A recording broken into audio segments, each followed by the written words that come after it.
প্রিয় ভাই বোন এবং শুভাকাঙ্ক্ষীগণ, আমার সালাম এবং শুভেচ্ছা নেবেন। দেশব্যাপী এক অস্থির সময় আপনাদের মুখোমুখি হয়েছি আমি তানজিম আহমেদ সোহেল দাস।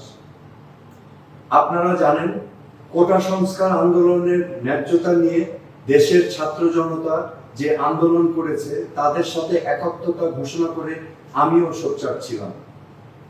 ছাত্র জনতার উপর যাতে আর গুলি না চলে এই আহ্বান আমারও ছিল। অন্যায় আর অন্যায্যতার বিপরীতে ছাত্র জনতার বিজয় অর্জিত হয়েছে।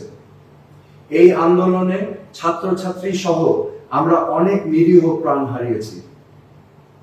এখনো অনেক মানুষ চিকিৎসাধীন আছেন।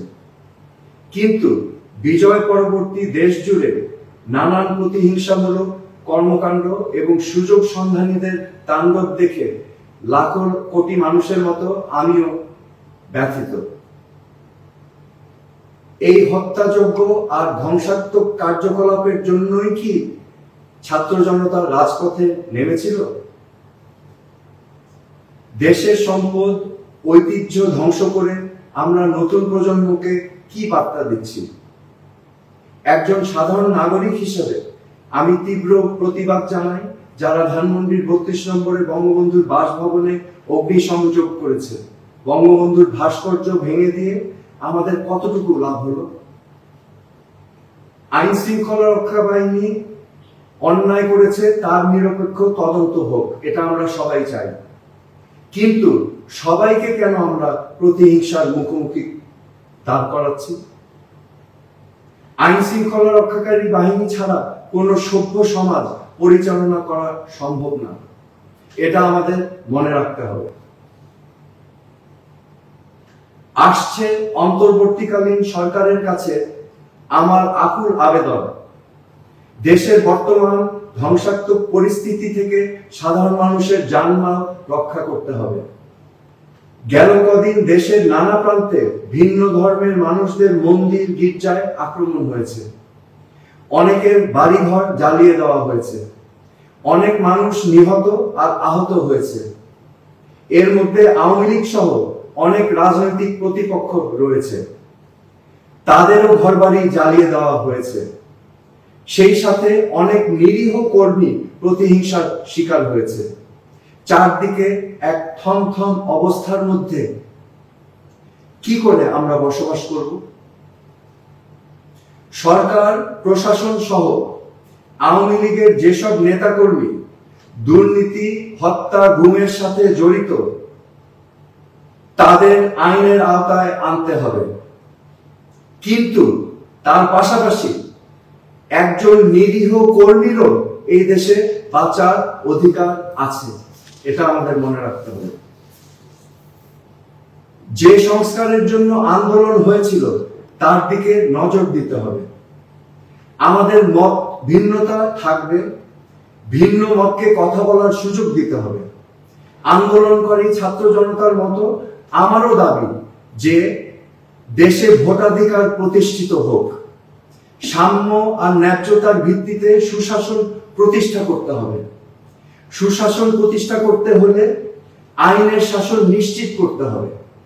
বিচার ব্যবস্থা, জনপ্রশাসন এবং পুলিশ বাহিনীকে রাজনীতির প্রভাব মুক্ত রাখতে হবে। পুলিশ বাহিনী সহ সকল আইন শৃঙ্খলা রক্ষাকারী বাহিনীকে জনগণ বান্ধব পেশাদার বাহিনী হিসাবে প্রতিষ্ঠা করতে হবে। মেধাভিত্তিক সমাজ বিনির্মাণে শিক্ষা ব্যবস্থাকে বাস্তব উপযোগী করতে হবে। দেশের সরকারি প্রতিষ্ঠানগুলোকে রাজনৈতিক ব্যবহার থেকে মুক্ত রাখতে হবে। সাম্প্রদায়িক সম্প্রীতি নিশ্চিত করতে হবে। মানুষের কথা বলার অধিকার সহ সকল মৌলিক অধিকারকে গুরুত্ব দিতে হবে। সন্ত্রাস ও দুর্নীতি মুক্ত সমাজ প্রতিষ্ঠায় পদক্ষেপ নিতে হবে। গুম, হত্যার রাজনীতি বন্ধে আন্তরিক হতে হবে। এগুলোই আজকে আমার দাবি অন্তর্বর্তীকালীন সরকারের কাছে। প্রিয় ভাই বোন শুভাকাঙ্ক্ষীগণ, এই অরাজকতা বন্ধে আমাদের সবাইকে এগিয়ে আসতে হবে। এভাবে চলতে থাকলে বাংলাদেশ পথ হারিয়ে ফেলবে। সম্মিলিতভাবে ছাত্র, জনতা, পেশাজীবী এবং সকল স্তরের মানুষকে নিয়ে আমরা যদি এই সংকট মোকাবেলা না করি, তাহলে বাংলাদেশ এক গভীর সমস্যার সম্মুখীন হবে। যে ক্ষতি হয়েছে তা কোনোদিন পূরণ করা সম্ভব নয়, কিন্তু এখনই সকল প্রতিহিংসার অবসান ঘটাতে হবে। আর যেন আমরা ক্ষতিগ্রস্ত না হই। কোটা সংস্কার আন্দোলনে একটি বার্তা স্পষ্ট যে বাংলাদেশের কোন শাসকই ইচ্ছা খুশি মতো দেশ চালাতে পারবে না। দেশে সুশাসন প্রতিষ্ঠিত না হলে আবারও দেশের তারুণ্য গর্জে উঠবে। নতুন বাংলাদেশ দেশের বিনির্মাণে আমরা তারুণ্যের এই দৃপ্ত প্রত্যয় যাতে মনে রাখি। কোন শাসকের অন্যায় মেনে নিবে না বাংলাদেশের ছাত্র জনতা সহ সকল নাগরিক। সকল হানাহানি বন্ধ করে আসুন সম্মিলিতভাবে দেশকে নতুন করে গড়ি। বাংলাদেশ আমাদের সবাই।